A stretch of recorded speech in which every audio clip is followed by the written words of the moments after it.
Carolina, and then he's never been able to do that again. The closest he came was at Seattle last year, 397. Okay. But my point is, Mike McCarthy witnessed 432. Okay, that's pretty good. So their record against each other, Mike versus Cam, is 2-2 because Cam did win the last two games. It was 2015 and 2017. And he threw for 297 in the first game. It was at home. And the both of them were at home. And then he threw for 242 in the second game. But they won both of them. They were high scores, but close, close high scores. Right. It was 32-28 and 31-24. But he outdueled Aaron Rodgers in both games. And I'm looking at this. He was in those two games. He was 7 touchdowns to 1 interception. That pretty good, right? Yeah. And over the 4 games, he's 9 touchdowns to 5 interceptions. It's pretty good. Yeah. So my point is, Mike has seen him up close and personal, and he's been really good against Mike McCarthy. Right. So I'm a little offended that you'd say I've had a chance to compete against Cam, and I have had a chance to watch some of his tape in New England, because clearly they put him under a microscope over that 24 hours right after he got cut. Right. Because Josina Anderson tweeted they're going to check him out. They're going to kick the tires, right? Do the due diligence. So my point is, he's saying we took a look and we said no. Right. And my problem with this is you're saying no with Cooper Rush. And I'm going to reiterate the fact that Cooper Rush is homegrown, but they didn't even draft him. He went undrafted, and then they signed him out of Central Michigan. Right. And it was 5 years ago. Right. And only in his rookie year did he play in 2 games. And in the first game, it was a blowout at San Francisco, a 40-10 blowout. He completed 1 late garbage time pass for a grand total of 2 yards. Okay. In the second game he played was at the end of the year. It was the last game when they had fallen completely apart after Zeke got suspended. Remember 2017, what a nightmare it got to be for Dak Prescott. Right.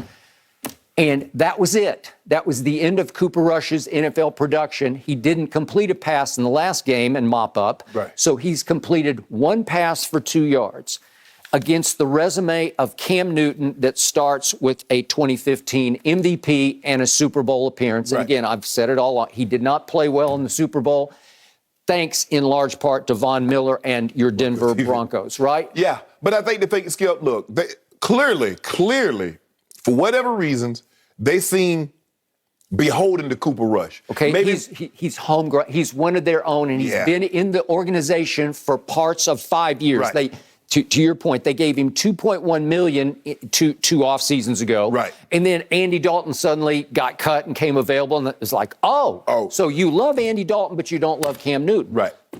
I don't know. And I think Cam Newton is better than Andy Dalton. I do too. I personally think Cam Newton is better than Tyrod Taylor, but that's we'll discuss that another day. Agreed. So here's the point of this. I'm putting all my eggs in this season basket. I like their chances to have a good year this year, because I think the East is still weak enough that you can skate through it pretty clearly and cleanly and get a home playoff game. But do you believe Cooper Rush could win the East? This is the problem because, we talked about the COVID issues yesterday. We got the Delta variant to deal with.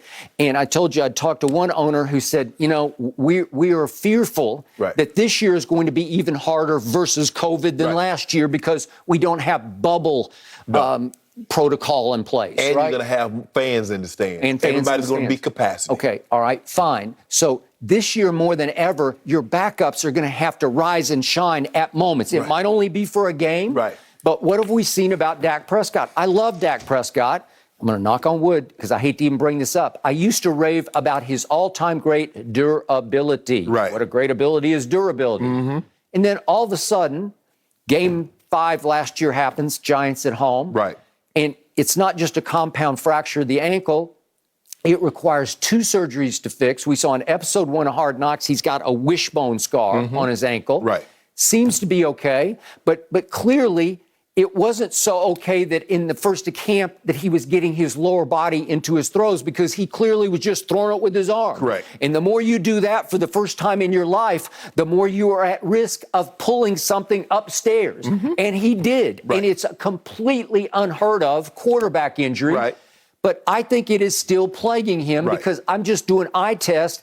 I don't think he's cutting loose with his throws, and maybe because he's a little fearful of cutting loose, because what if it pulls again? Exactly. Right? And we're in countdown to opening night. 6 days now. Okay? And they don't deserve to be playing on opening night, but Tampa does. And so they're getting fed to the Buccaneer Wolves on opening night when they were miserable last year. Right. So it's not like we have a clash of the Titans on opening night, because it's only halfway there. They're the Titans, right?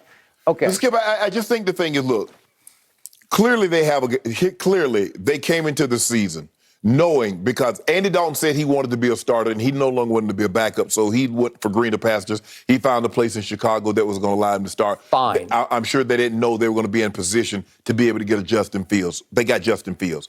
But I understand, because they're like, well, Cooper Rush knows our system. But even if Cam doesn't know your system, I believe Cam coming in there is better than Cooper Rush, even though Cooper Rush knows the system. But that's not, Skip, the way you and I view Cam. Clearly, teams around the league don't view Cam like you and I view him. Remember, Skip, it was maybe some do, some don't. Skip, it was late June. I got it. Late before he got an opportunity. So what do you think is going to happen this year? It's going to take somebody getting hurt. And I hate to say, I don't wish injury, but we know it's part of the game. Somebody's quarterback is going to get injured. Okay. Cam's strength has become his weakness. His strength is his force of personality. Correct. And it can be a good thing and a bad thing, and you know it, and I know it. He's not a bad kid. He doesn't get in any trouble. Okay, he doesn't, but it just overwhelms an organization. Right. He's going to take it over. He even took over Bill Belichick's organization. Correct. And then he made a mistake we can go back through, he didn't get vaccinated, and then he didn't understand the protocol rules, and that was the end of it. Was that the reason he got cut? Well, it was definitely a reason. Correct. Okay? All right. So I get all that. I'm just rooting for my team. And he feels like he'd be a great fit in Hollywood, Texas for America's team. So I like that. Right. But I also like the fact that you want to talk about a decorated veteran. He is decorated. He has been there, and he's been through all the battles you could be through. Right. Have been through, to the point that if I needed a backup, which I might, to win 3 or 4 games, do you think Cooper Rush has a better chance, or Cam Newton? Help me out. It's not even close. Right. Okay, that brings me to their other signing. They almost snubbed their nose at Cam by saying, not only do we not want Cam, we actually want what the kid that Mike McCarthy said was the best one on the market right now, Will Grier. Well, I have mixed emotions. I told you before that draft, I love Will Grier. I was shocked he fell to the 3rd round. Right. But I cannot defend what happened in 2019. He got 2 late season chances for a bad football team. Right. It was week 16 and 17. And the first game he played was at Indianapolis. He had a QBR of 3 on a scale of 0 to 100. And he wound up in the 2 games. He got hurt in the second game. It was at home. Both of them were blowouts at Indy and New Orleans at home. New Orleans was 42-10. Right. He threw a pick 6. He lost a fumble. He wound up throwing 0 touchdowns to 4 interceptions. I can't defend it, but I do love the potential of him. But are you telling me that Will Grier is better right now than Cam Newton? Seriously. Right. I'm asking, because Cam's on a silver platter right now. Right. Because if you showed me you're willing to cut bait with Cooper Rush one time in favor of Andy Dalton, why wouldn't you do it this time? You have a chance to break through this year, at least win the East, and get you to a home playoff game. That's a big deal right now to me. But the thing is, what we know about Jerry, what you know about Jerry better than I do, is that when they draft a player, it's almost like they're drafting a family member. They don't like getting, if their players if they can play just a little, they're not letting them go. It's funny about Jerry, to your point. He's never been a big player in free agency when you'd think he would be number one, that he'd be the Steinbrenner type, the Ted Turner. He would go splash into free agency. But no, they have drafted very well. And yet, even though they draft Pro Bowlers, the Pro Bowlers don't equate to playoff wins, right? Yes. So they've had lots of talent. Yes. That has not reached fruition, little success with it in terms of playoffs. In terms of playoffs. So I can't defend that either. So in the end, you have to maximize your